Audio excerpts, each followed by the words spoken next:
Hi guys, Arthur here from Homeowner DIY. In this video, I'm going to be installing a Glacier Bay single handle bath faucet.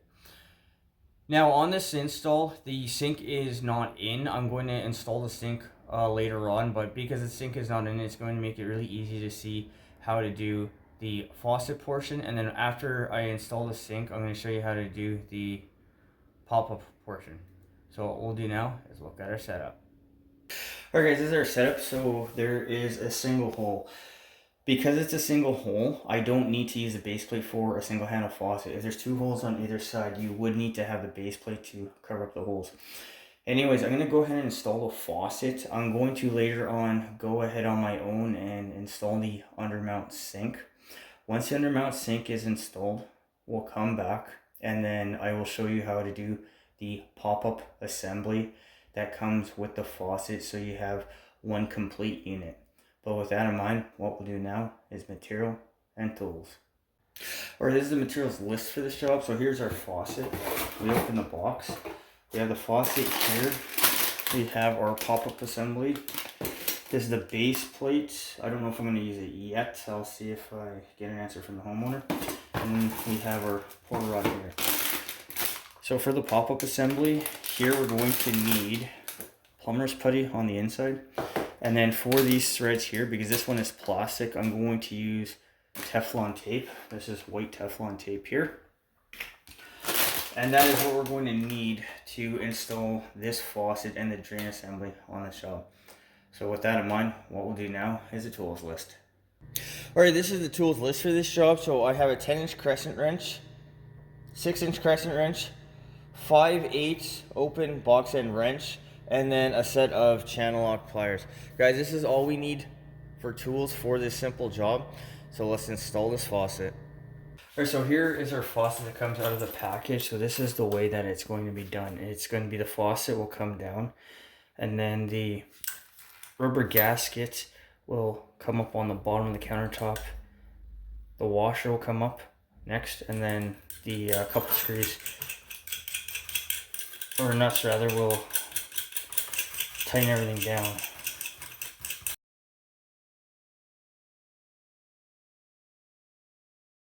So this is our faucet, our chrome ring that's going to go on top, and then from the bottom it'll be the rubber, it'll be the middle washer, and then it'll be the two nuts.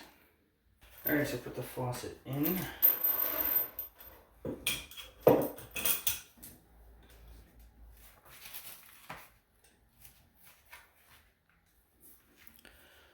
And now this is going to go up through the bottom, so once again this will be on top, the washer will be next, and then the nuts will come and tighten everything down.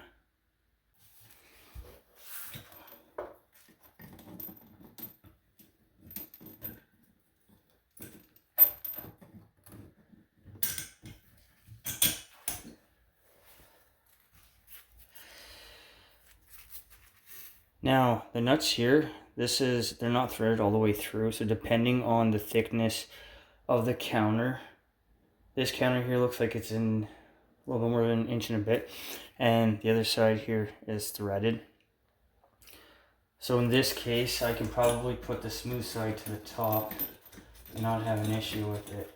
The idea of the nuts being not threaded all the way through is just for the variation of thicknesses for countertops.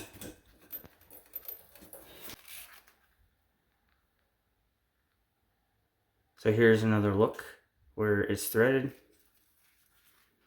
and here that you see is smooth. So the smooth side here I'm going to put to the top, just so I don't have to thread so much. Alright, so for the faucet, just straighten it out.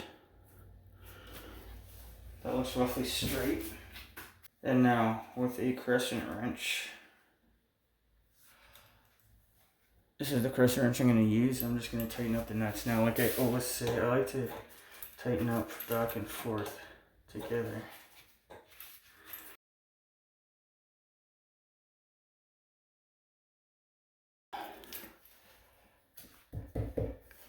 Alright, so with the two nuts tightened down, just give it what I call the knock test. Just hit it back and forth, and you should be fine. Alright, that is nice and solid. So the faucet has now been half installed. I'm going to go ahead and put in the sink here. That's not going to be part of this video, but once the sink is in, strapped up, and everything is done, we'll look at doing the drain assembly and then also connecting our water lines. Okay, so the sink is in. It's strapped up, so what I'm going to do is finish the rest of the install for the faucet. So I'll do the water lines first, and then we'll get going on the drain assembly. For the two lines coming down, one will be marked as hot, which is this one here. The nut here is 5/8, and then you have to back wrench the stop, which I'll do with a 10-inch Crescent wrench. And when you do this, try not to twist the lines because you can kink them.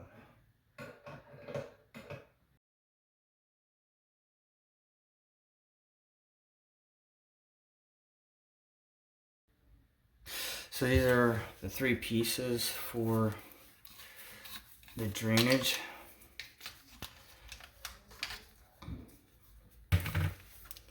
You have the hole, we have our pop-up assembly, so it'll go, this part will go towards the back. So we'll go like that. Our piece here, so there's a curve that has to be capped off, or the curve has to be removed. We'll put that in, give it a tug to make sure it's, alright, so we have this here, and the way this works, it's like this. So make sure you cover the, or take off the protective film for both. So this needs to have putty, and this will be dropped down, and then this portion here will go up. Alright, so here's our putty.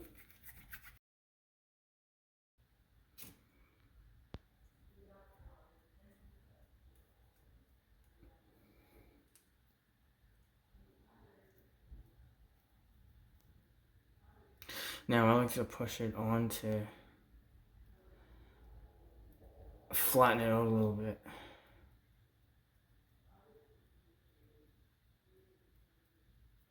Okay. And now for this here, this nut is going to be tightened up, and if you don't put anything on the threads here, water can drip down, run down the threads, and then you'll have a leak down here. Alright, so I have this here, and what I'm going to do is put Teflon tape around just underneath these holes here.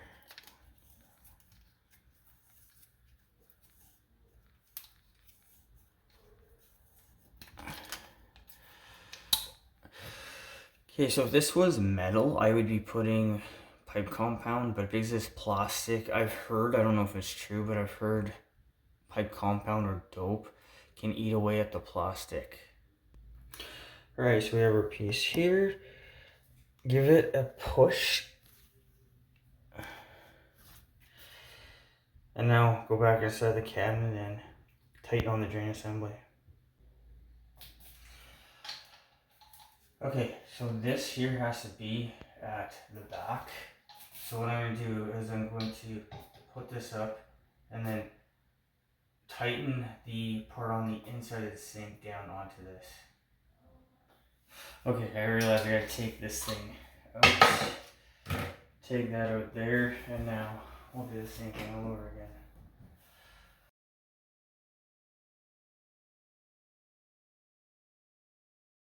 Alright, make sure to remove the excess putty. And now once again we'll put this back in.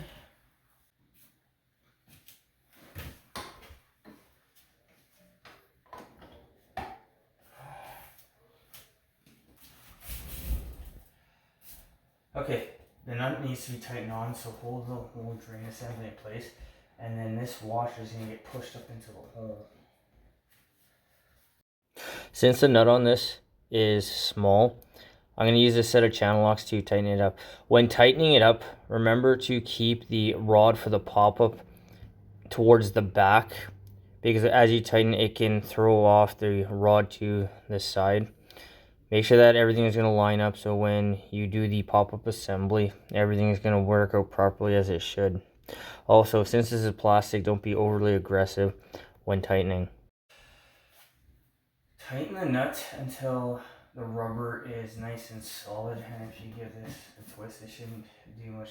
I don't do Glacier Bay faucets often, or willingly ever. Okay, so this rod may hit that, but I'm going to take it off just for the time being. So the pull rod can be put down through the hole, and then this needs to be hooked up. Alright, so this is the end of the rod.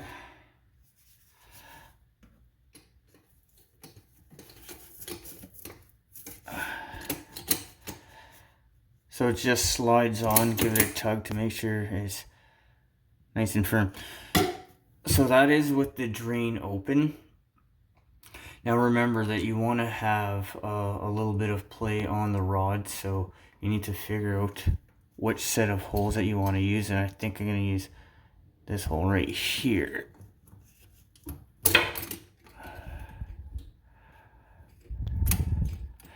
And then slide the collar down.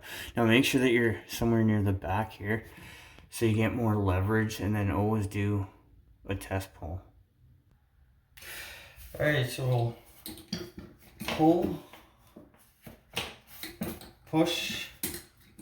Because of this, the backsplash makes it a little more difficult.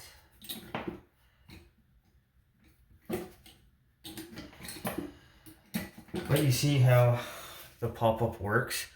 One thing to keep in mind, I forgot to mention this earlier, but make sure that the chrome plate, you don't have any sliver of the hole showing, like the faucet is off center from the hole. Because if you do, water's going to drip down, and then you're going to have water in the bottom of your cabinet. Alright, what I'm going to do is I'm going to go ahead and pipe the ABS. I'm not going to film it because it's just going to get too time consuming. But once I'm all done, we'll come back and see what this looks like and then give it a test. Alright, so the drainage is now done. Everything is done on this. I just need to test it. Now guys, I didn't do the rough-in on this. If I did, oh god. Anyways, it's a code that you have your clean out down here, you have your trap, you have your trap arm length, you have a little bit here to slide this up and down. Anyways, what I'm going to do is I'm going to turn the water on.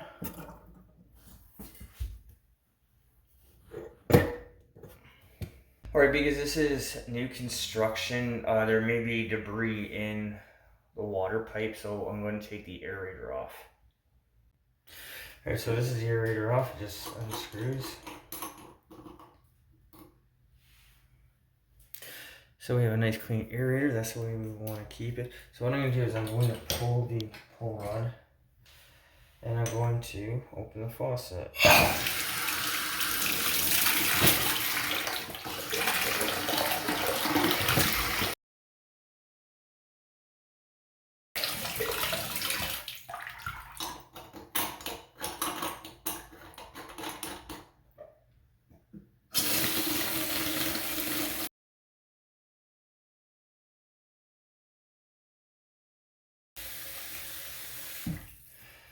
Okay, so we have a full volume of water that we're going to dump down the sink and check for leaks.